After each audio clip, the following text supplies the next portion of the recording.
Morning guys, ulam for today, maagang luto. Yan, sinigang na pulang maya-maya. Sinigang, ano, kasi maagang luto, may pasok, baon. Yan, mausok-usok pa, maasabok pa siya. Yan siya guys.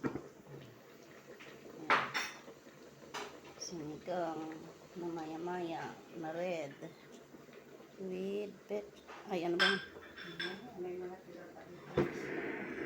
with yung gulay na tawag nito, onion leaves at saka sili. Saan yung sili ko? Napunta sa ilalim.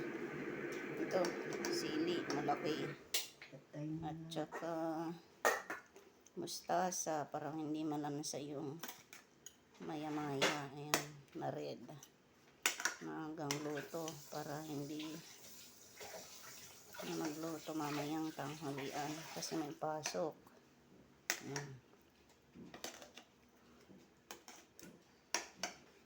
Ayan ang aming luto.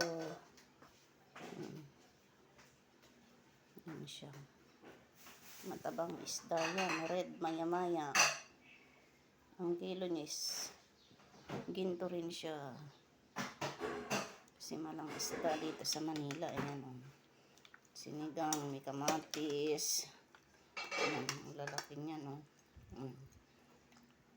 Ayan o, maaga akong namalingki para makapagluto ako ng pananghalian para initin na lang kasi may pasok. Ayan, okay, luto na, hanggang dito na lang.